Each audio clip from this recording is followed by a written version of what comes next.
ஓம் ஸ்ரீ குருப்பியோ நமஹ. ஓம் கம் கணபதையே நமஹ. நம்ம ஸ்ரீநிகேதன் வலைதளம் வாயிலாக முருகப்பெருமானுடைய சஹஸ்ரநாமத்திலிருந்து தினம் ஒரு நாமாவளியை சிந்திச்சுருக்கோம்.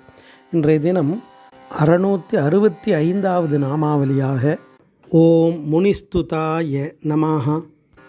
முருகப்பெருமான முனிவர்களால் துதிக்கப்படுபவருக்கு நமஸ்காரம் அப்படின்னு வர்ணிக்கிறது. இறைவன் பல சக்தி வடிவமாக இருக்கார். அத்தனை சக்திகளும் அவருக்குள்ள அடக்கம். அவருடைய பராக்கிரமத்தால் எத்தனையோ விதமான ஜீவராசிகள் இருக்க மாதிரி எத்தனையோ விதமான புண்ணிய ஆத்மாக்கள் இருக்கா. அவனா இறைவனை வழிபாடு செய்து ஒவ்வொரு தன்மையை அடையிறா. அதில் 18 விதமான கணங்கள் இருக்காலாம். அந்த 18 கணங்கள்னு பேர்.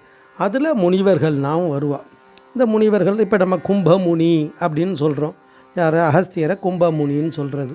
அப்போ இந்த முனிவர்கள்ன்றது யார் அப்படின்னா தவத்தின் பயனாக உயர்ந்தவா, அதாவது மனிதர்களுக்கு மேலே பரம்பொருளுக்கும் கீழே இருக்கக்கூடியவா. அப்போ இவாள்னா தெய்வத்தை நமக்காக வணங்கி அவள் அருள் பெற்று நமக்கு அருளை தரக்கூடியவர்கள். அப்பேற்பட்டவானா தான் இறைவனுடைய அருளை நாடி இருக்கக்கூடியவா. அவள் வழிபாடு பண்ணுறாளாம். இதை உத்தரமேரு திருப்புகழ் அழகாக சொல்லுவார். சுவாமியினுடைய திருவடியை பார்க்கறதுக்கு யாரெல்லாம் வரிசையில் நின்றுருக்கான்ற மாதிரி ஒரு திருப்புகழ் அழகாக பாடுவார். அதில் பார்த்தோம் அப்படின்னா, சுருதி மறைகள் 24 திசையில் அதிபர் முனிவோர்கள், துகளில் ரிஷி 7 பேர்கள், சுடர் மூவர், சொலவின் முடிவில் முகியாத பகுதி புருடர் நவநாதர், தொலைவின் உடிவின் உலகோர்கள் மறையோர்கள், அரிய சமயம் 1 கோடி, அமரர் சரணர் 100 கோடி, அறியும் அயனும் 1 கோடி, இவர் கூடி அறிய அறிய அறியாத அடிகள் அறிய அடியேனும் அறியும் அறிவு ஊற அருள்வாயே அப்படின்னு அழகாக கேட்பார்.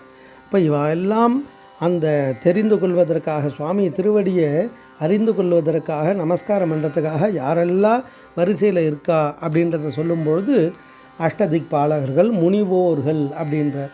அப்போ முனிவர்களாலும் வணங்கக்கூடியவர் குமார பரமேஸ்வரன். அப்போ அந்த முனிவர்கள் நமக்கு நல்வழி காமிக்கக்கூடிய சக்தி வடிவங்களாக இருக்கக்கூடியவா. அப்போ அவளை வழிபாடு பண்ணும்பொழுதும் குரு அருளால் திருவருளை எளிதாக அடைய முடியும். அப்படி அந்த முனிவர்களை வணங்கிறதும் ஒரு வழிபாட்டுக்கு ஒரு அங்கம். ஆனால் அந்த முனிவர்களாலும் வணங்கக்கூடியவர் யார் அப்படின்னா குமார பரமேஸ்வரன். இதை தான் தத்துவார்த்தமாக வர்ணிக்கிறது. ஓம் முனிஸ்துதாய நமஹ. ஸ்ரீ குருப்பியோ நமஹ. ஓம் சும் சுப்பிரமணியாய நமஹ.